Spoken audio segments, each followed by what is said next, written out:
buscando la verdad y abogando por la unidad nacional en pro de la paz y la seguridad en el Ecuador. Queremos dar la bienvenida en los estudios de la revista de Opinión y Democracia a Francis Romero de Click Report y saludar cordialmente a la doctora Stephanie Macías, consultora y analista política, para hacer una lectura de estos resultados. Quisiera empezar con Francis Romero.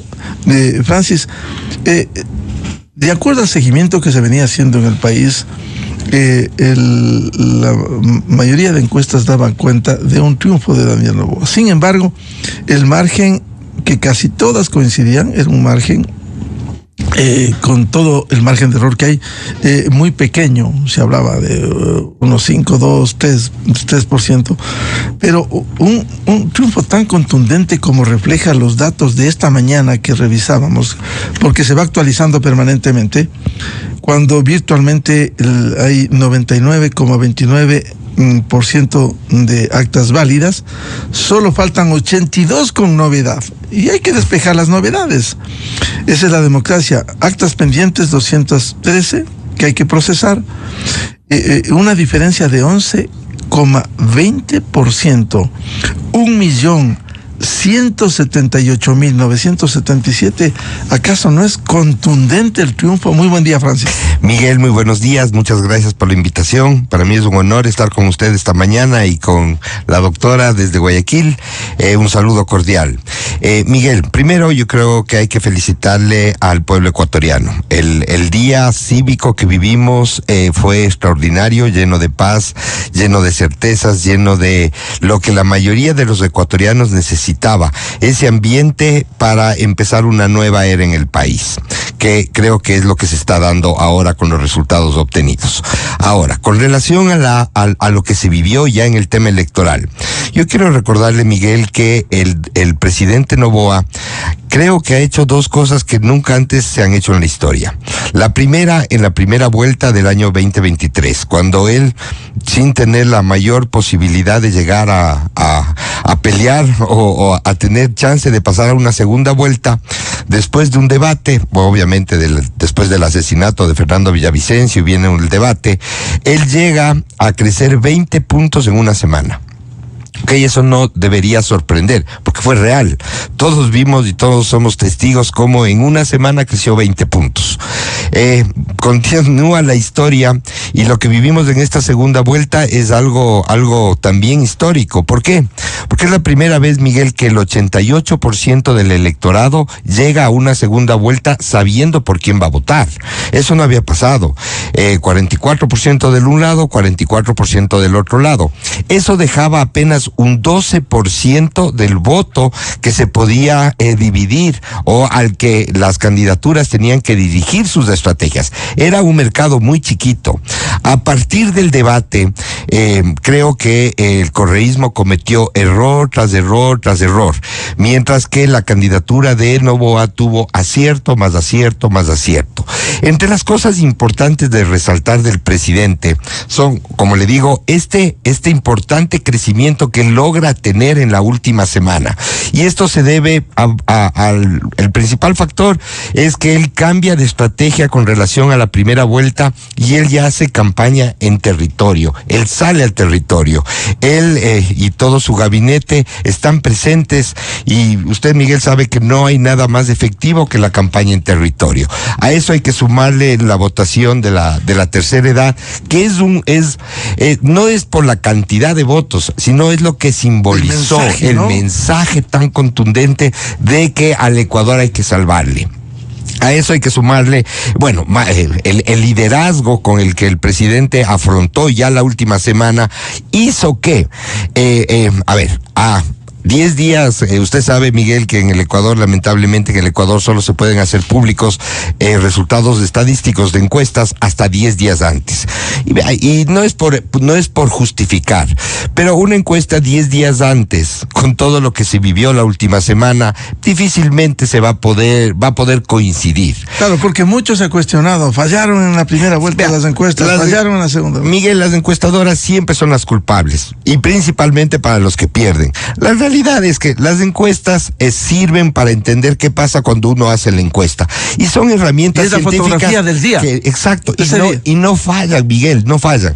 ¿Qué pasa? Que hay empresas que se prestan para fallar. Ese es el problema. Se prestan para hacerle el juego a las estrategias de las campañas y por eso vemos esos resultados. Pero, Miguel, yo le puedo garantizar, una encuesta no falla. Una encuesta le dice lo que está pasando. Y si usted tiene la capacidad de hacer encuestas permanentemente, usted va marcando tendencias, usted va marcando hacia dónde va la intención de voto.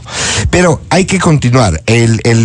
Los errores garrafales que tomaron, que hicieron el correísmo, que hay que resaltar, a partir del debate se presentó una nueva Luisa peleona, una Luisa que tal vez no era lo que este segmento tan pequeño, ese 12%, no esperaban ver una actitud de la candidata de esa manera. ¿Por qué?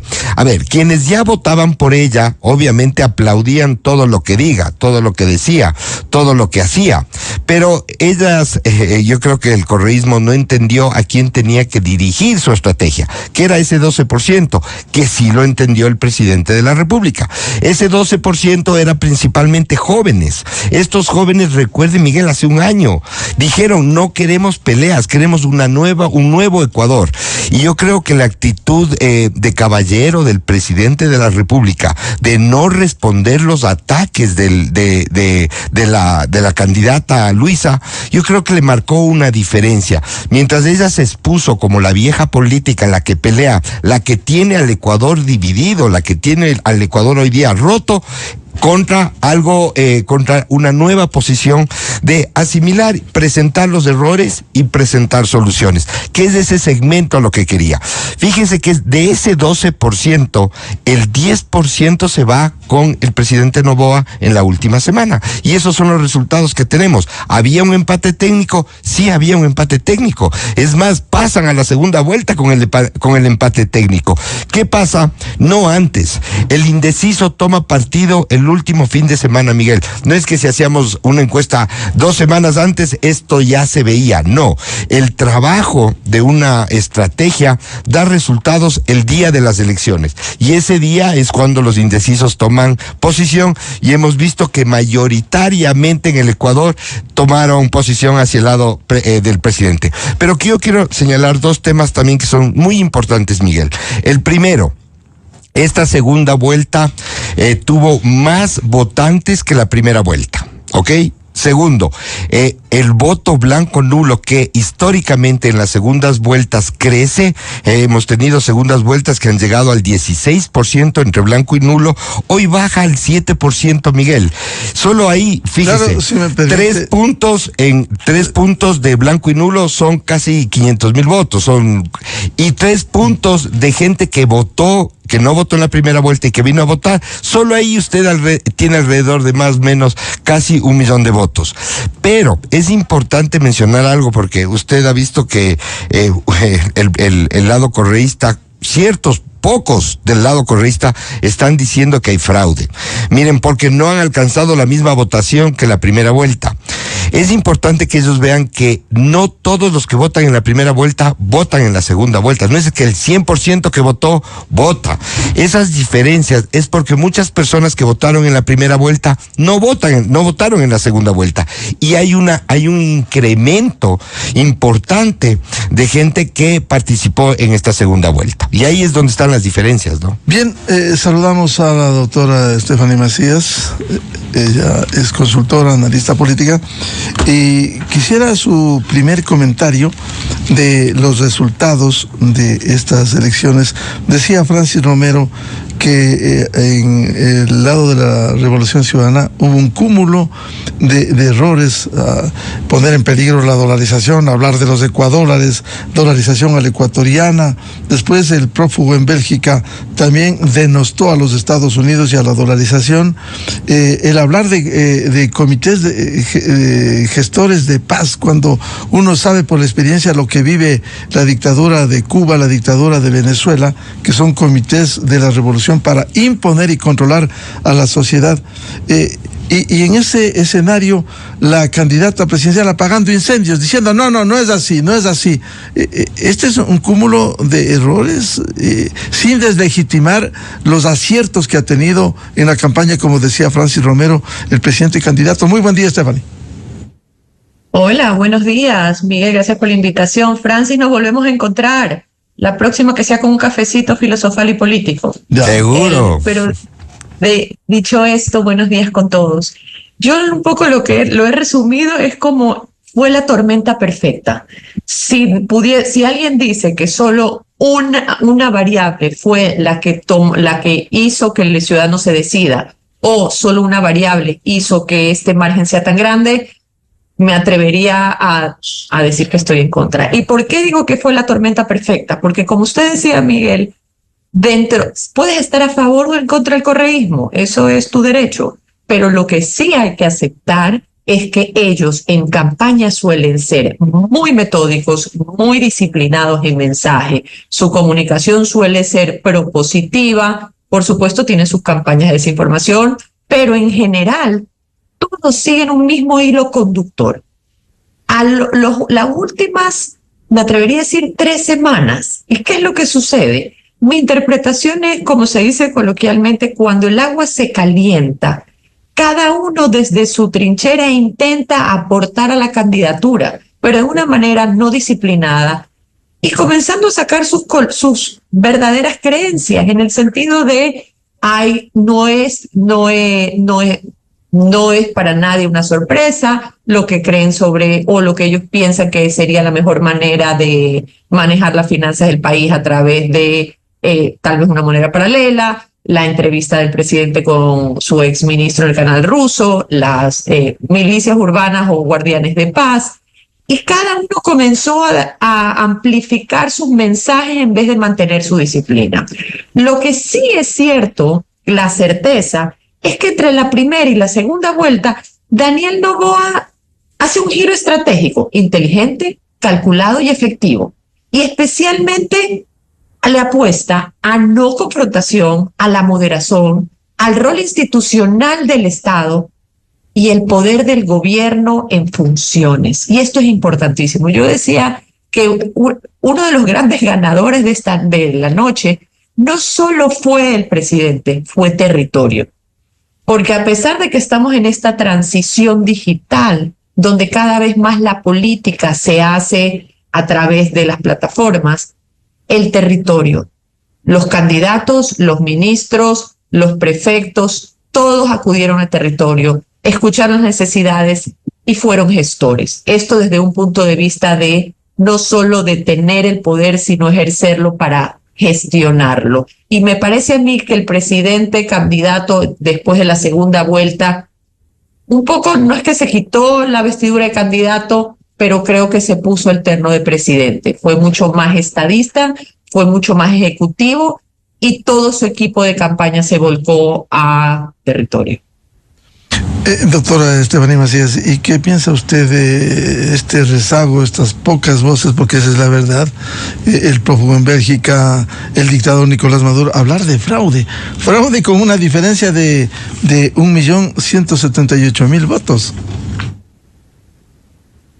Es durísimo para la democracia. ¿Y por qué? Porque si no presentas las pruebas y generas dudas sobre un proceso donde los márgenes son tan grandes, es una irresponsabilidad a un país donde las instituciones están debilitadas, donde lo que necesitamos es construir país. Y ya desde un punto de vista pragmático electoral, el domingo fueron las elecciones y el día lunes fue el primer día de campaña para las seccionales. Estoy segura que el correísmo no solo va a tener que revisar qué sucedió en las elecciones nacionales, sino comenzar a identificar qué pasó en los diferentes provincias y ciudades del país. Guayas fue la gran sorpresa. Guayas ha sido históricamente un bastión del correísmo. ¿Qué pasó en los números de Quito? Jóvenes, mujeres, clase media acudió masivamente. Ojo, Quito siempre a lo largo de la historia electoral siempre ha votado anticorreísta, pero en las encuestas se veía algún tipo de movimiento. Esmeraldas. Recordemos que, de nuevo, las elecciones seccionales son en febrero 2027, pero la campaña, pre-campaña, comenzó ayer. Ahora, a propósito de las provincias que señala Stephanie, en Esmeraldas es tan apretado lo que no era así antes. El correísmo estaba tomado Esmeraldas. Igual el fenómeno que citaba del Guayas, y también quisiera que comente Manabí. ¿Por qué se mantiene esa diferencia? Muchos asocian, lo dicen, allí está radicada la salida de la droga, sicariato, violencia, bandas. ¿Puede asociarse eso? No creo que pudiese asociarse porque antes de ya hablar de cifras, si bien es cierto, definitivamente tiene algo que ver. Manabí ha sido bastión del correísmo por mucho tiempo. Leonardo Orlando ha hecho un buen trabajo en territorio también. Y lo interesante aquí fue que el gobierno y el presidente en campaña hicieron territorio en lugares que habían sido históricamente adversos. Antes, de alguna manera, en las campañas, si bien se trabajaba en las provincias, era casi un saludo a la bandera, intentémoslo. En este caso fue, vamos a pelearla. Esmeraldas, después de un derrame como el que fue, naturalmente uno pensaría que la asesoría es, sí, ayúdalos, prepárate para el golpe o el voto castigo por lo sucedido. Pero el gobierno entró con tanta contundencia, con tanto territorio para ayudar y hacerse presente, que mire los resultados. Yo sigo con analizando una circunstancia, Guayas, si me permite, en el caso de Esmeraldas, claro, sí, con una mala actuación de ese alcalde correísta, Vico Villasís, que fue denunciado en Esmeraldas, que estaba muy poco colaborando, la Armada llevando agua, el gobierno atendiendo, el Ministerio de Inclusión Económica y Social, Petroecuador dando dinero, Ministerio de la Mujer, y el alcalde ahí sentado sin querer enviar tanqueros, a diferencia de la prefecta Roberta Zambrano, que estaba muy activa en esto. definitivamente, Miguel, pero era fácil subirte a la camioneta de la narrativa de el gobierno está ayudando pero no lo suficiente, y seguir presentando historias y dramas reales de lo que había causado el derrame. Era fácil, entre comillas, que el alcalde se aferrara a esa narrativa, y aún así, a pesar de que igual se quejaba, el gobierno tomó la iniciativa no solo de ser gestor, sino también identificar que el alcalde no estaba ayudando y de alguna manera estaba bloqueando las ayudas que el gobierno estaba dando. Pero fue tan contundente la presencia estatal en Esmeraldas que, a pesar del intento de esta narrativa y este bloqueo, hoy vemos las cifras. Bien, vuelvo con Francis Romero. Estos errores que ha cometido el correísmo le pasaron factura. ¿Asustó, por ejemplo, que está en peligro la dolarización? Miguel, sin duda, 9 de cada 10 ecuatorianos ama la dolarización, es sagrada la dolarización. El que se mete con la dolarización sale mal parado, para 9 de cada 10 ecuatorianos. Lo único cierto que han tenido en estas 2 últimas décadas es la dolarización. A eso... Perdón, Francis, pero el argumento que querían vender... No vamos a perder la dolarización, vamos a hacer una dolarización a la ecuatoriana, vamos a poner los ecuadólares, queriendo disfrazar esto. Miguel, no hay disfraz. O es dólar o no es dólar. Y la gente valora eso.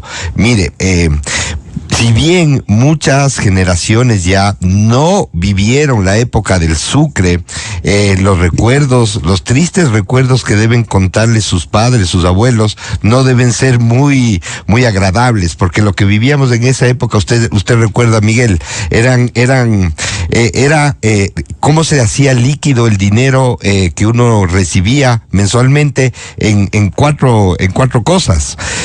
Pero la dolarización fue uno de los temas que abonaron para que, como menciona la doctora, esta haya sido la tormenta perfecta para ellos, porque yo coincido que es verdad.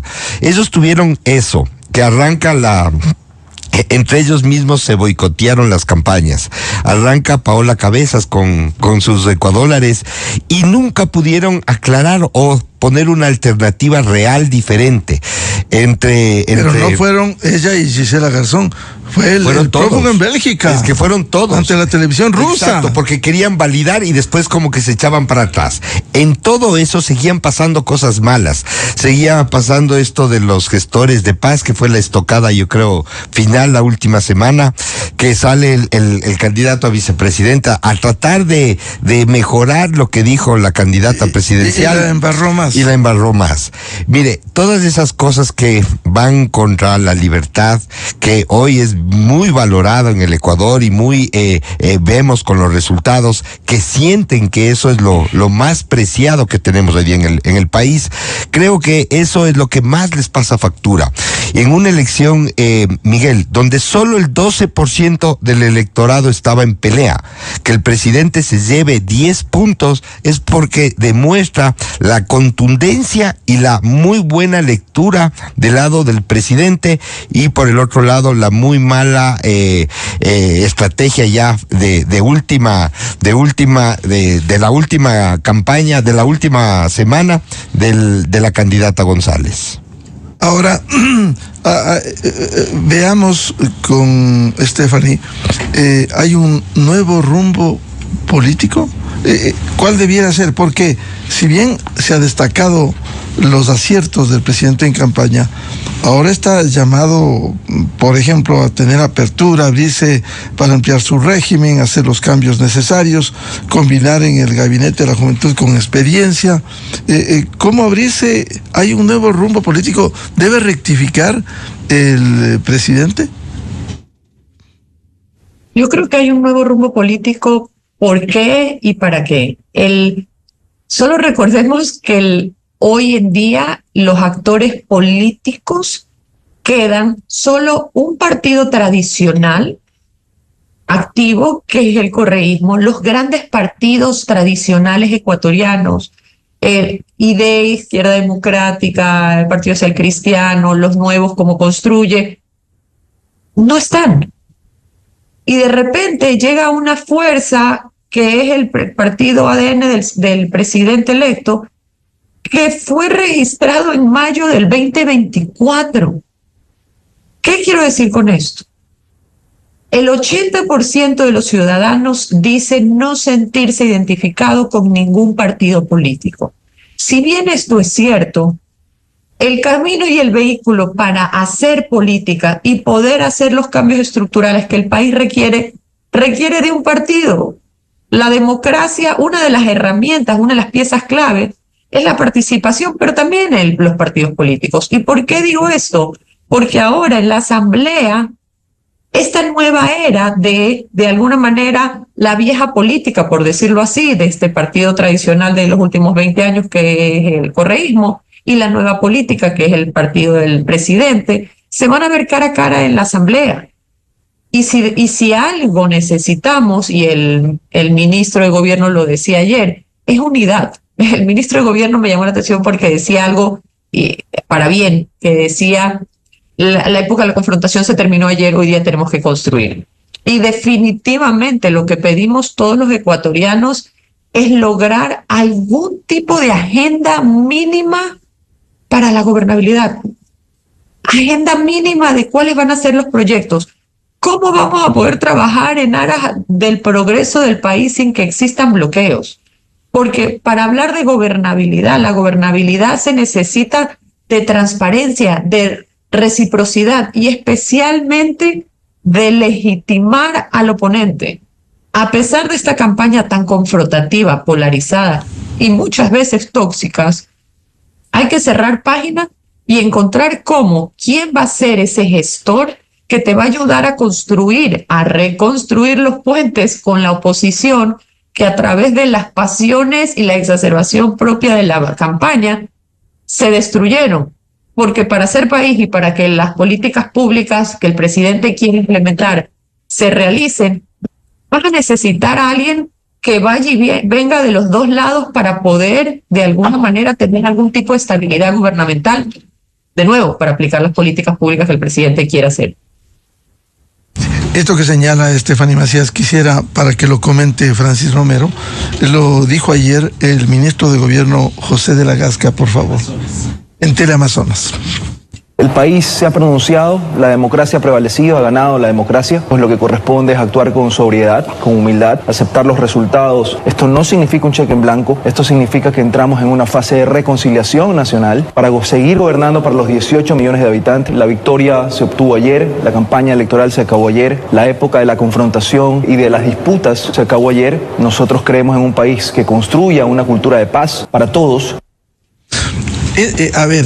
Es verdad, como decía Stephanie, este anuncio, buscar una agenda mínima de gobernabilidad, pero hay actores, no solo puede, en este caso el gobierno, tender la mano, tiene que haber respuesta de la mano.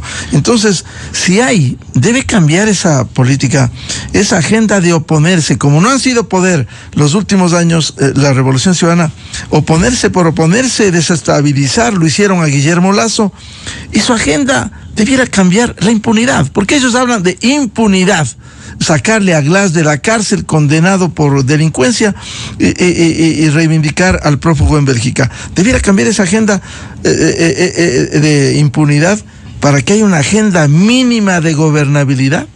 Miguel, una nueva era, que es lo que se viene al Ecuador, tiene que empezar sumando la mayor cantidad de ecuatorianos posibles. Ahora, hay temas que no se pueden poner sobre la mesa. Hay temas, como usted bien menciona, que el correísmo pone sobre la mesa antes de negociar. Y eso usted sabe que no se puede dar. Pero sí es importante cambiar la forma. En vez de que ellos pongan los temas, yo creo que el gobierno, lo que menciona el ministro, es vital. Hay que empezar dando y entrando con los puntos de coincidencia. ¿Dónde coincidimos? Yo creo que tanto el correísmo como todas las agrupaciones políticas en el Ecuador quieren combatir la delincuencia y la inseguridad, quieren combatir la falta de trabajo, quieren combatir la crisis económica, quieren reactivar el país. Entonces busquemos los puntos primero de encuentro y marquemos una agenda a futuro, una agenda de 3 meses, 6 meses, una agenda en la misma línea. Lo que pasa es que el correísmo ha dicho no, ya ha torpedeado la reforma constitucional, la reforma política, la reforma en seguridad para que haya ayuda militar extranjera. Yo creo que lo que hemos vivido en este proceso electoral es o cambia la clase política o simplemente chao. Si es que la Revolución Ciudadana no entiende lo que acaba de pasar y se mantienen con sus exigencias, lo único que están haciendo es marcando su propia tumba. Los otros partidos, usted sabe, Miguel, llegaron a tal deterioro que hoy día no existen, ya no hay clase política. Este es el momento para que se reinventen y entiendan que la política sirve para servir a la ciudadanía, no para como lo han hecho servirse ellos. Que dejen el negocio al que se acostumbraron. Quienes no vean de esa manera la política que se viene, simplemente ya no tendrán participación en la política. Hay que hacer muchos cambios. Yo creo que el gobierno para esta nueva era necesita iniciar ya ese proceso de transformación legal del país. Eliminar, usted sabe, hacer un país democrático que esté basado en 3 poderes del Estado, que sean fuertes, que la institucionalidad de las... Eso implica una reforma constitucional para eliminar el Consejo, por ejemplo. Todos van a decir otra constitución más. Lamentablemente, para que este país pueda salir de la crisis dramática en la que está la mayoría de los hogares ecuatorianos, se necesita hacer un cambio de la Constitución. Se necesitan cambios reales y obviamente dar fuerza a los poderes, al Poder Judicial, para que pueda aplicar la ley. Miguel, en el Ecuador es increíble, hay leyes para todo, pero no se aplican. Entonces no sirven de nada. La estructura del Estado tiene que tener un objetivo, que es buscar el desarrollo de la mayoría. Usted sabe que la mayoría de los que generan empleo hoy día en el Ecuador son la empresa privada, y en la Constitución la empresa privada es minimizada. Entonces no podemos aspirar a que el país se desarrolle con la estructura legal que tenemos. El presidente hoy día tiene un gran apoyo, hoy día tiene la confianza de los ecuatorianos. haga los cambios, que no se demore. La gente no está esperando, no va a esperar un año para que haya trabajo, un año para que se reactive la economía. La gente le ha dado la confianza porque sienten que él tiene el liderazgo que puede llevar a que el país logre poner un rumbo real para salir de la mala situación en la que estamos. Stephanie, usted hablaba, hay que lograr una agenda mínima de gobernabilidad, pero esto pasa por los dos sectores, y en el caso de la Asamblea, los dos sectores mayoritarios, el gobierno y la Revolución Ciudadana. ¿Será que, como dice Francis Romero, o cambia la clase política o se queda allí? Porque si siguen con la misma agenda de bloqueo que le sacaron a Lazo definitivamente, ¿qué va a pasar en el país? ¿Cómo lograr esta reforma política, esta reforma institucional? Bueno, yo creo que o cambian o los cambian. La pregunta es por quiénes los van a cambiar. Si ya vamos a hablar de una constituyente, y con usted, Miguel, hemos hablado sobre la Carta de la Democracia, en la cual habla de la capacitación de los asambleístas. Si ya vamos a soñar con un mejor Ecuador, soñemos con un mejor Ecuador, con gente más preparada, por lo menos en temas básicos de cómo legislar. No estoy diciendo dejar afuera las diferentes expertise para que puedan enriquecer la discusión y buscar leyes que apoyen y fomenten los diferentes grupos, no solo las minorías, sino los diferentes grupos.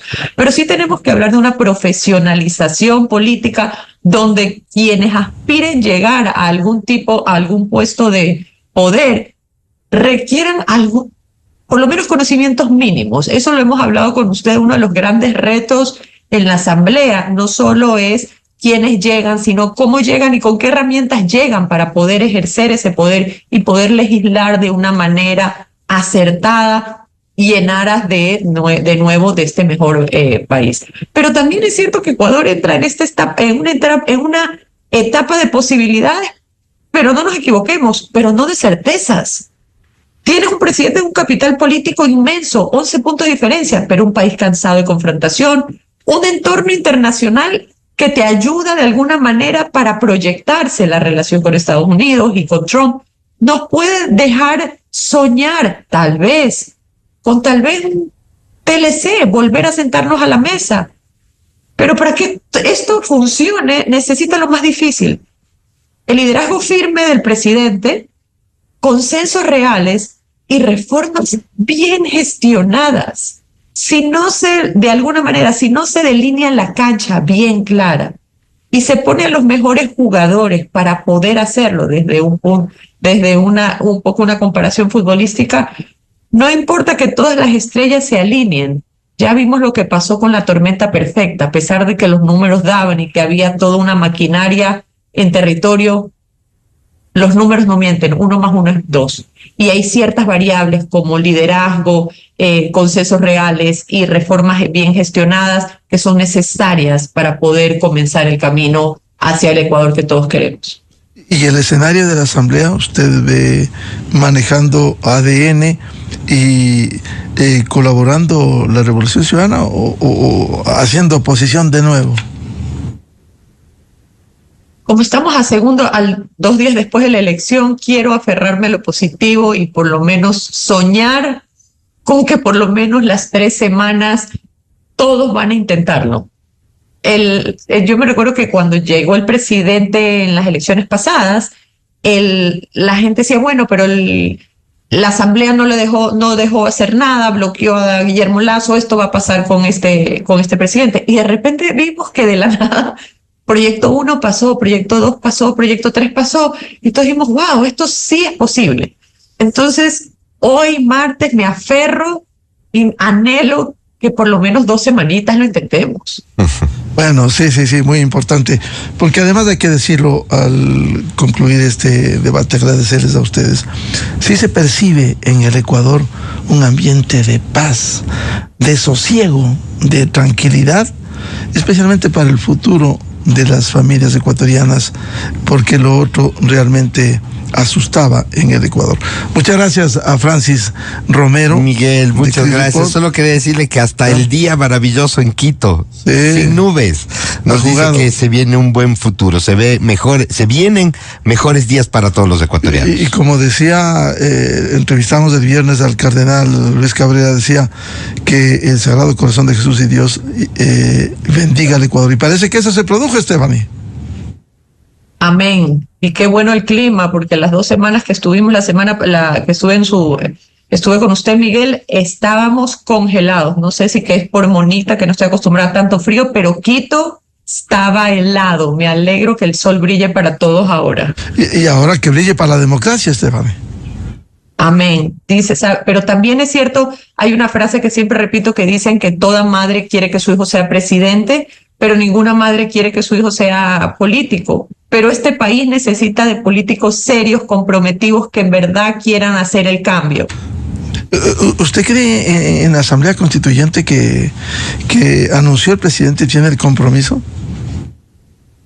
Yo creo y entiendo la necesidad de ir hacia una constituyente. Lo que me preocupan son los tiempos entre que se presenta el Consejo Nacional Electoral, la petición, entre que se llama la constituyente, la campaña.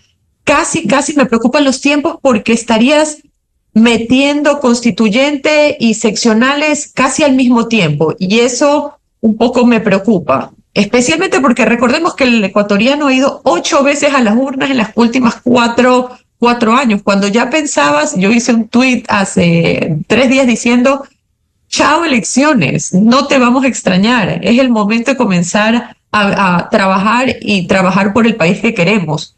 Y ahora de nuevo, imagínense, no solo una, 2 asistencias a la urna más.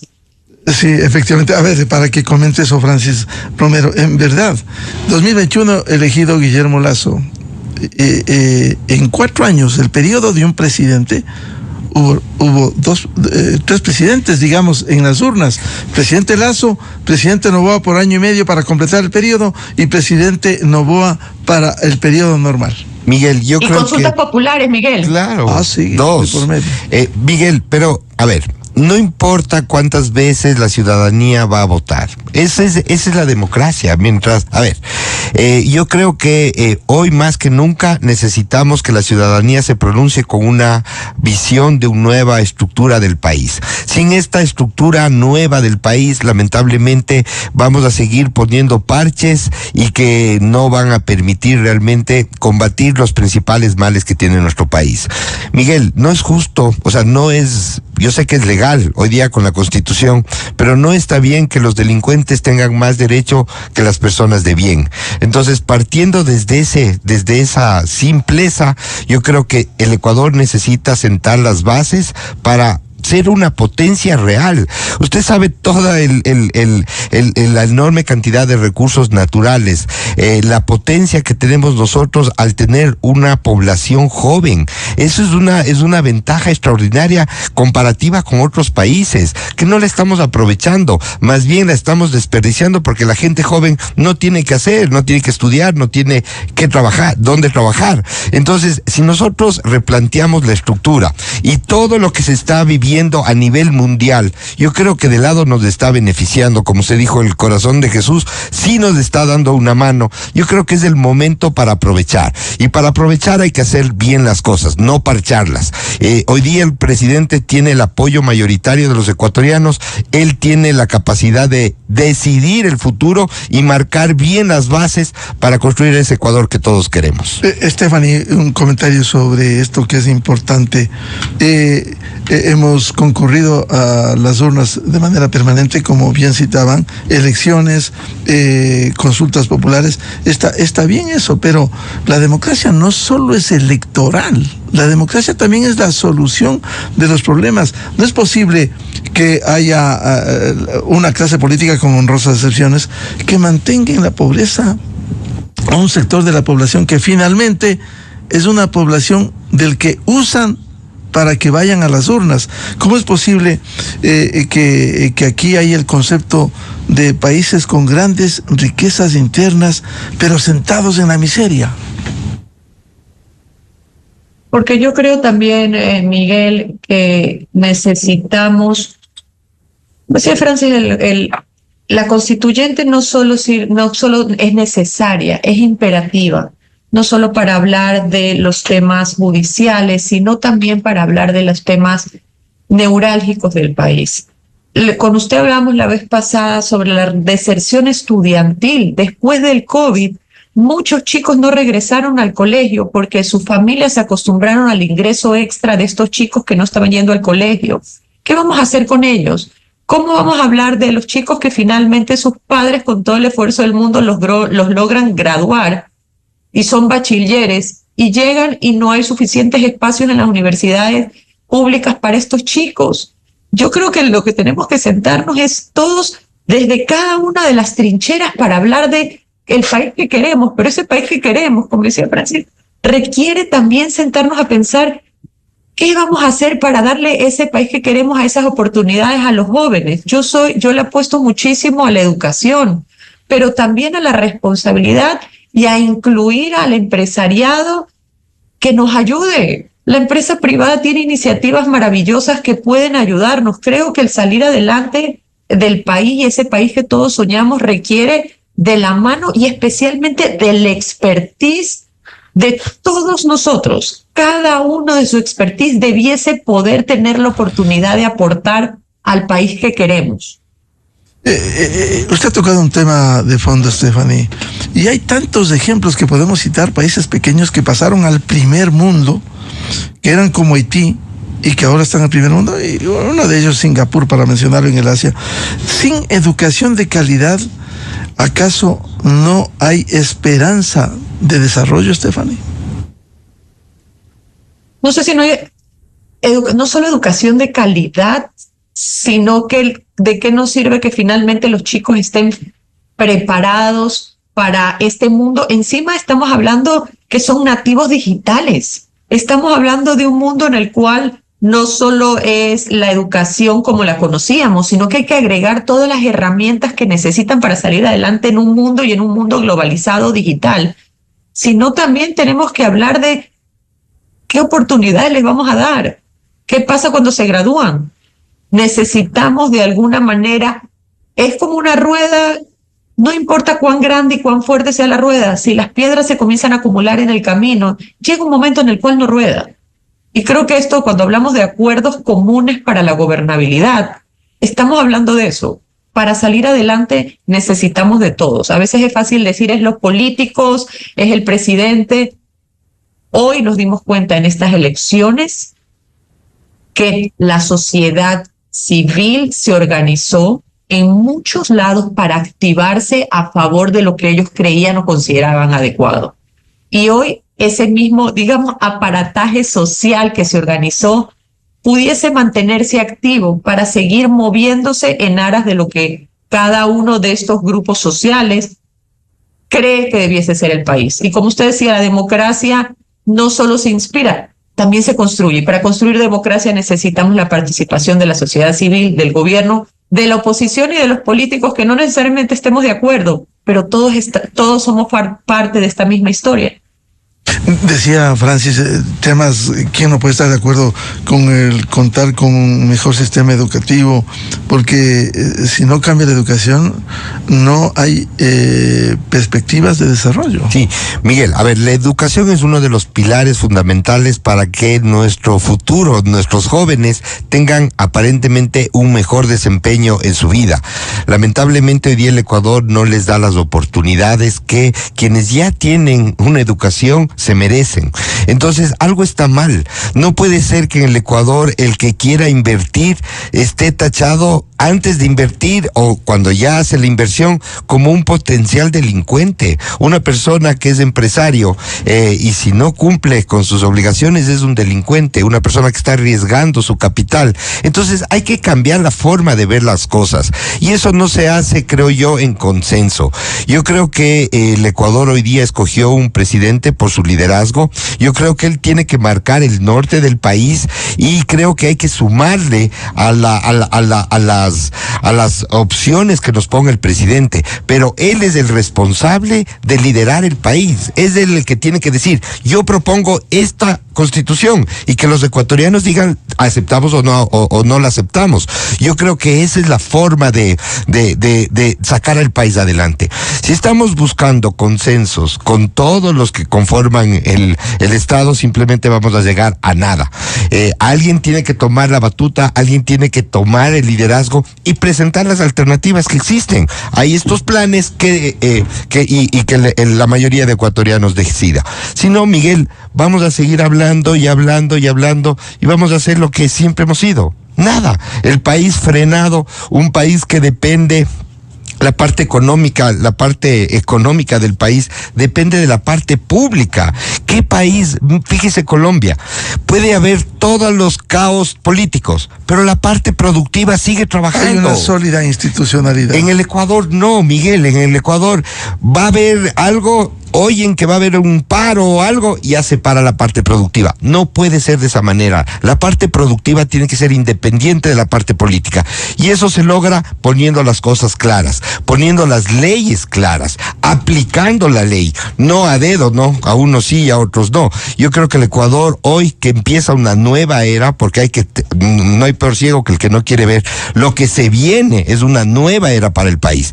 Esperemos que la entiendan, la asimilen y realmente marquen las reglas que nos permitan realmente salir del subdesarrollo en el que estamos. Y que se piensen cambios, porque ha sido denigrante, por ejemplo, ver en el ámbito judicial, en el caso Ligados, cómo queriendo repartirse a los organismos de control cuando este país necesita desarrollo. Bueno, Miguel, no es solo ahí, es en cualquier institución pública. Usted se va a la que usted quiera, raspa un poquito y es el uno, el otro, la red o sea, es una porquería. O cambiamos realmente y ponemos las cosas para que esto cambie y se aplique la ley, o vamos a seguir en lo que estamos. Claro, y yo creo que la mayoría de ecuatorianos no quiere eso. ¿Y cómo cambiar eso puntualmente, Stephanie? Bueno, creo que partimos de la educación, partimos el delineado de cancha, leyes claras, pero un poco aportando a lo que decía Francis, el presidente puede proponer un tipo de ley en la constituyente, pero recordemos que igual va a necesitar consenso, porque igual vas a necesitar hacer campaña, igual van a ver lo más probable, si es que se mantienen las cifras como estamos y el país polarizado, igual vas a tener asambleístas en la constituyente que son de la oposición. Entonces, de alguna manera, las probabilidades que el documento que salga para proponer a la ciudadanía es una mezcla entre consenso, presión y lo que el presidente quiera, es una realidad. Entonces, con esto en mente, igual hay que apostarle a la constituyente, igual me preocupa a pesar de la necesidad que reconozco que se necesita una constituyente, me preocupan los tiempos, porque si bien es cierto la constituyente debiese ser algo que requiera no solo de la atención plena, sino que pudiese tener un espacio no solo para discusión, sino para que vaya gente calificada, al estar cerca de seccionales, va a ser, me parece a mí, una complicación en el sentido de vas a querer hacer casi como plancha, vota en la constituyente y vota en las seccionales. Y eso será un reto mayor si lo que queremos y aspiramos es una constituyente con gente capacitada y que de alguna manera responda a esa visión que se refería Francis de ese presidente que si ya está liderando, quiere o anhela una constitución con ciertas características. Y eso me parece que será uno de los grandes retos. Claro, y que los políticos, especialmente los que tienen poder decisorio, entiendan lo que quieren los ecuatorianos. Bueno, habrá tiempo para seguir profundizando, Stephanie, vamos a seguir profundizando, hacer una lectura de estas elecciones, igual a Francis Romero, doctor Stephanie Macías y Francis Romero, aquí en la revista de Opinión y Democracia. Muchas gracias, un saludo cordial, Stephanie, un lindo día a todos los que nos escuchan. Igual. Gracias, Stephanie. 7:32 en el territorio continental ecuatoriano. Vamos a una pausa y buscando la verdad. Tenemos previsto un diálogo con la doctora Cecilia Velázquez, ex coordinadora de Pachacutic, para hablar sobre los desafíos del sector indígena, sector importante. Ya volvemos. Desde 1984 con Gonzalo Rosero. la revista de Opinión Democracia. Siempre líderes, siempre confiables. Enseguida